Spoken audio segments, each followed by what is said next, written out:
Today, I want to share some insights on the concept called strategic planning. So, I want us to discuss the what, why, and how of strategic planning. My name is Professor Susanna Ohen. Please enjoy this video.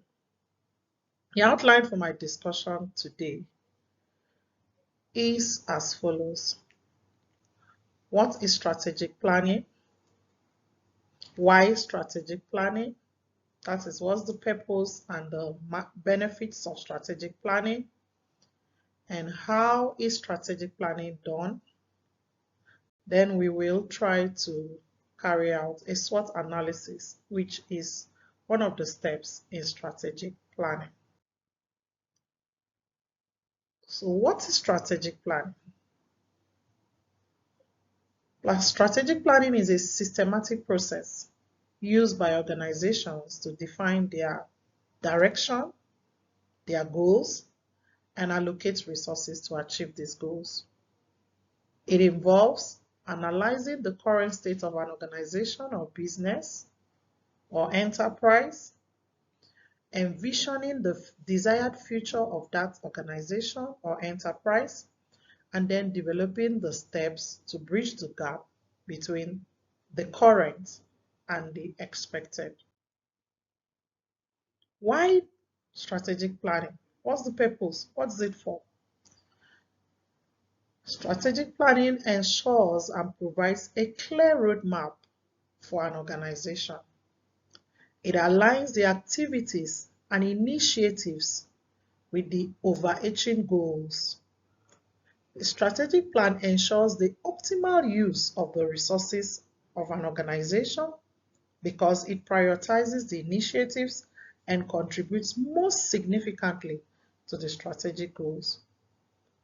Organizations can anticipate and respond to changes in the external environment when they have a strategic plan in place. A strategic plan establishes the benchmarks and the metrics for measuring the progress or successes of an organization. When you have a strategic plan in place, the organization will have improved performance, there will be enhanced decision making, resources will be better managed, there will be increased engagement and involvement of all stakeholders in the process of implementation. Also, a strategic plan will help a system to manage its risk. So what's involved? How?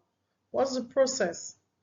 I'll just give an overview of the process of strategic planning. There are several steps involved in strategic planning.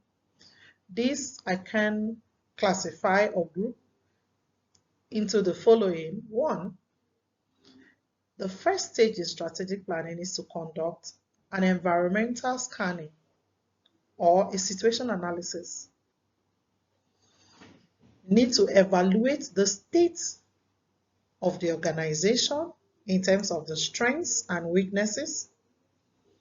And this can be done using the SWOT analysis. It can also be done using the PESTEL or the PEST analysis. PESTEL stands for political, economic, social, technological, environmental, and legal factors of the organization or sector that plans are proposed for. It involves setting the mission and the vision for that sector development. Remember, a mission statement is that which defines the organization's purpose and the core values, while a vision statement outlines the long-term aspiration and desired future state of the organization. The next step in strategic planning is goal setting.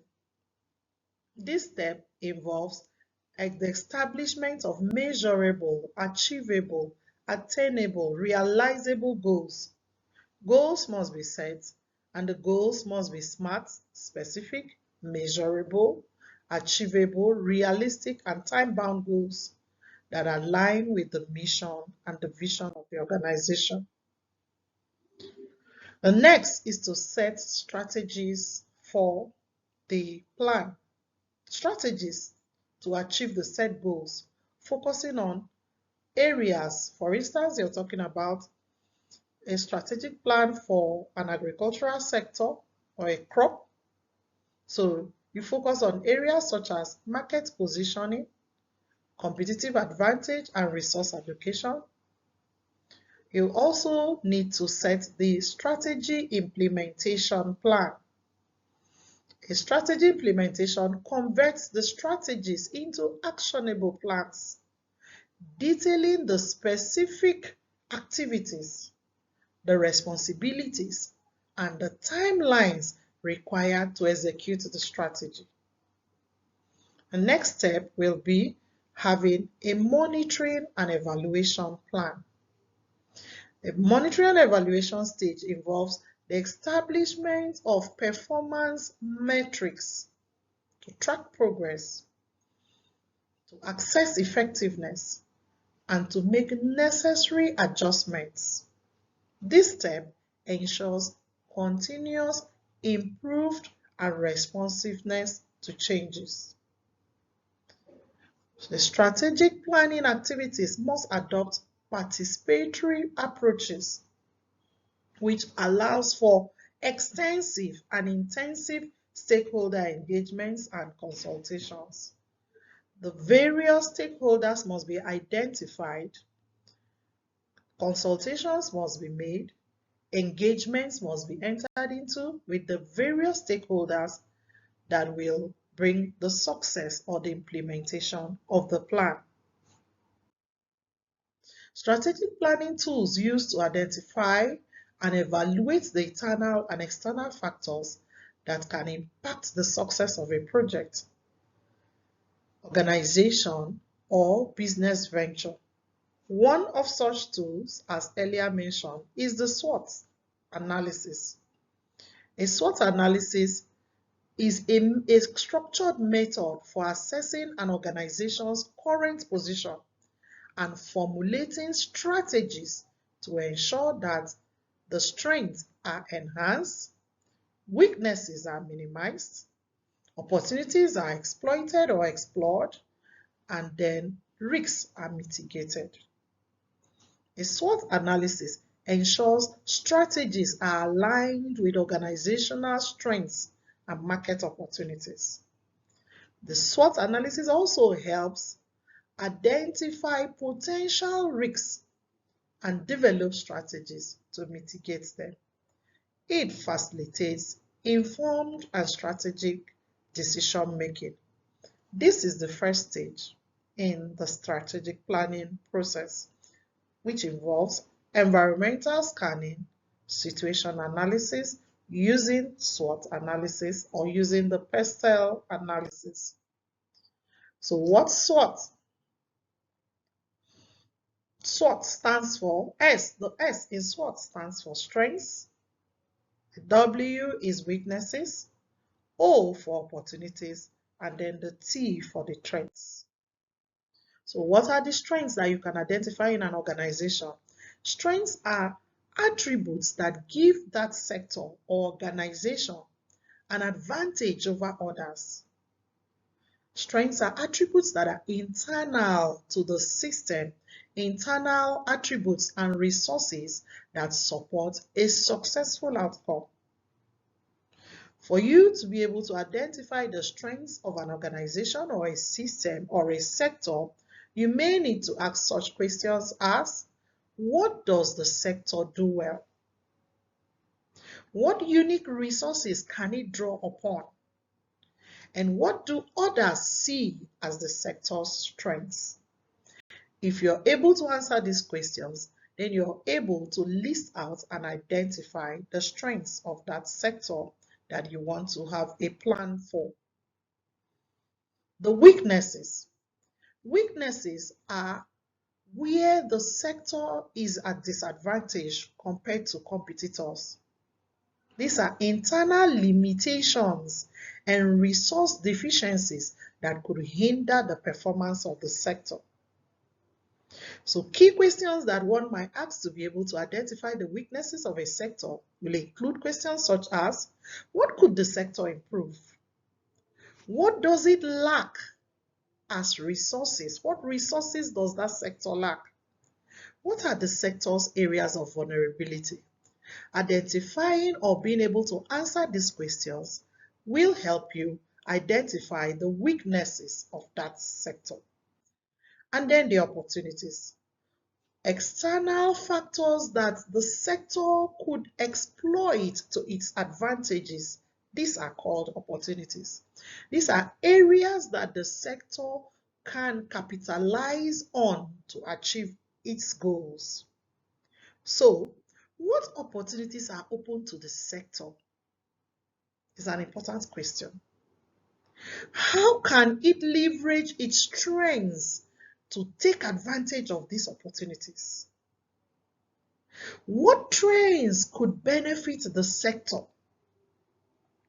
So opportunities may include a conducive environment or a favorable environment, or government policies that support the development of a particular sector. That becomes an opportunity for the sector to thrive in or on.